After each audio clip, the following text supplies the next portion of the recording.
Bienvenidas, bienvenidos a un nuevo vídeo de la Academia, un canal en el que, como sabéis, hablamos de temas relacionados con la salud, con la enfermedad y con el final de vida.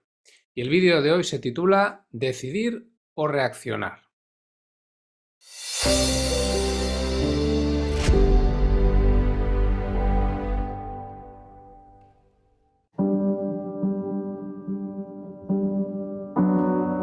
Decidir y reaccionar son dos verbos que no significan lo mismo.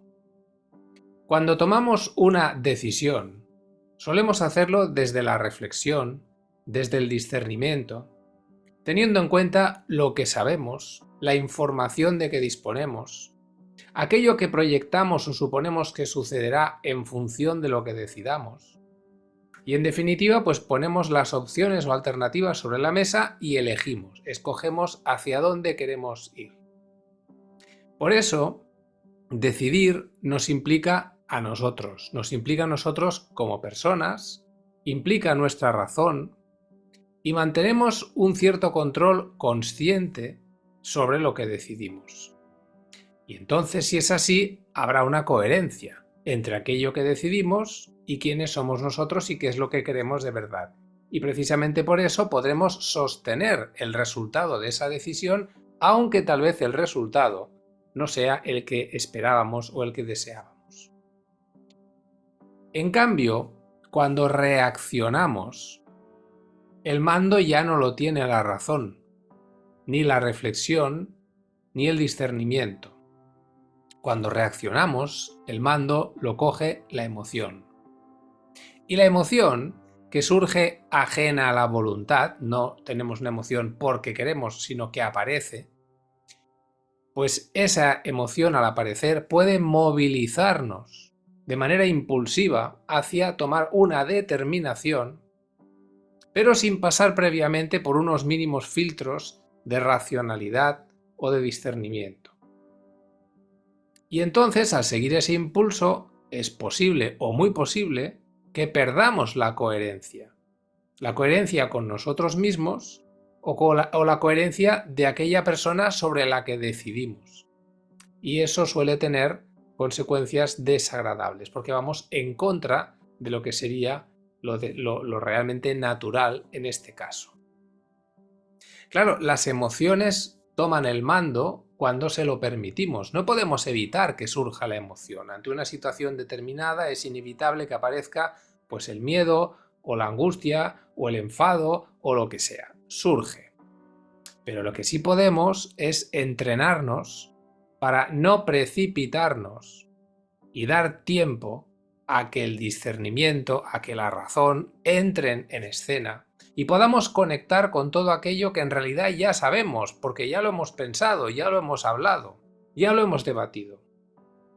Pero para eso hemos de olvidarnos de la emoción y así seremos consecuentes con lo que realmente queremos. Es un poco aquello del cuenta hasta 100 antes de moverte, ¿no? ¿Para qué? Para no dejarte llevar por la emoción y para pararte a pensar un momento. Pues bien, en materia de salud, esto sucede muy a menudo. Las decisiones son complejas y cuanto más grave o cuanto más aguda es la situación sobre la que hay que decidir, mayor es el peligro de reaccionar en lugar de decidir y luego arrepentirnos y lamentarlo. Os voy a poner un ejemplo que ya he comentado otras veces y que extraigo de la introducción del libro de Jonah Heath, Ayudar a morir. Y explica el caso de un hombre de 95 años, 95, que vivía en su granja en la montaña, alejado del ruido, en un ámbito en la naturaleza, donde sucedía todo su micromundo, todas sus pequeñas rutinas, sus pequeñas actividades limitadas lógicamente por la edad y por su estado físico, pero él allí era feliz en su, como digo, micromundo. Un día sus hijos llegan a casa y se lo encuentran en el suelo agonizante, probablemente porque había tenido un ictus o algo parecido, y entonces reacciona.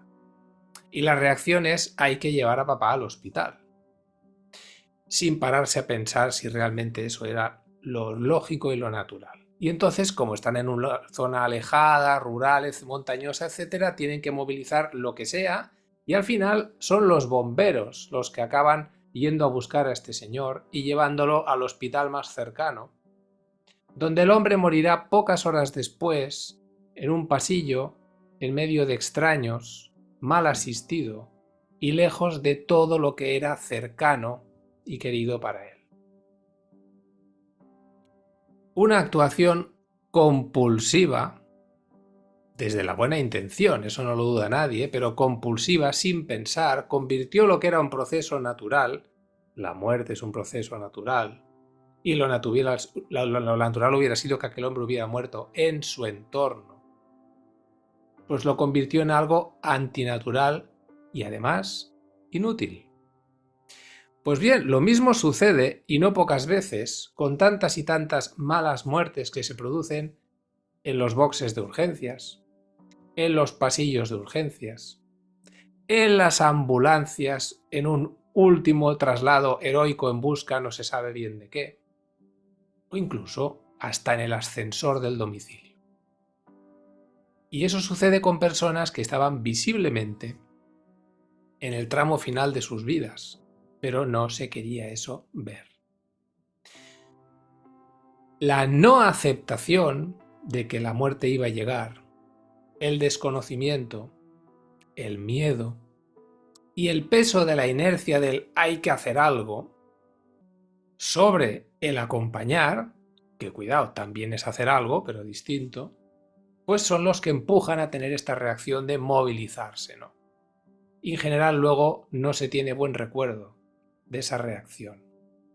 Por eso es tan importante haber hablado antes las cosas, sobre qué haremos en caso de, y no solo hablarlo con los enfermos que ya están en una situación paliativa y que es previsible que en las próximas semanas o meses pueda presentarse una situación así, sino tenerlo también hablado con personas que por su edad avanzada no sería raro que a corto plazo se produjera una de estas situaciones agudas en las que hubiera que tomar una decisión. ¿Qué es lo que haremos si pasa esto? ¿Qué es lo que quiere el enfermo o la persona mayor que hagamos? ¿Qué es lo que querría que hiciéramos? Porque ahora ya no está en condiciones de decidir o de decírnoslo, pero ¿qué es lo que hubiera querido? ¿O qué es lo que nos dijo en su momento cuando estaba bien que quería que hiciéramos? ¿Se quería quedar en casa? ¿Quería que lo lleváramos al hospital? ¿Quería que actuáramos a toda costa? ¿Qué era lo más importante?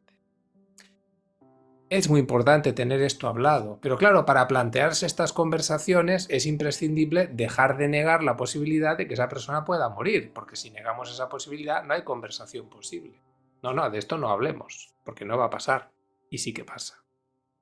Solo entonces, dejando de negar la posibilidad de que haya una muerte, es cuando podemos dialogar, podemos prever, podemos planificar dentro de lo posible. ¿Qué es lo que haremos si sucede algo así? Y así es como podremos ser fieles a la voluntad y a los deseos del enfermo, que no lo olvidemos, es el protagonista, no nosotros.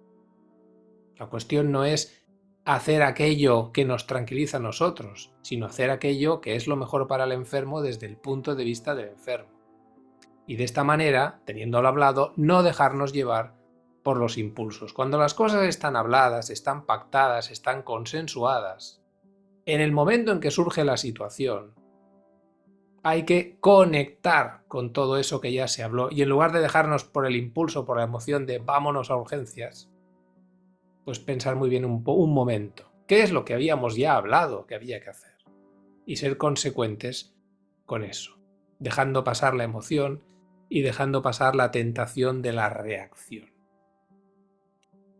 No perdamos de vista que la inercia que existe y que tenemos en el entorno nos arrastra, nos empuja a hacer, a tratar de resolver, a hacer un último intento heroico por salvar.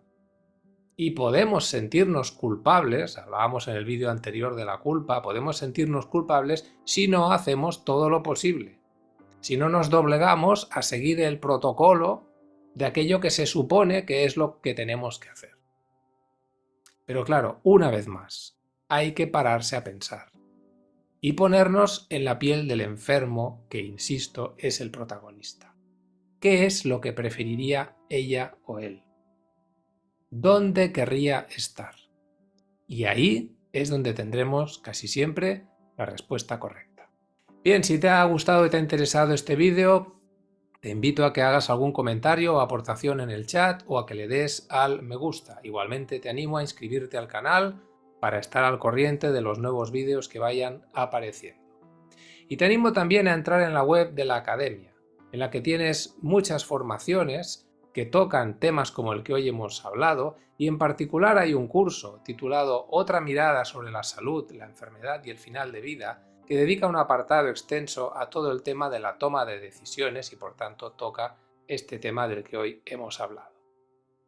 Sin más me despido, hasta el próximo vídeo. Saludos.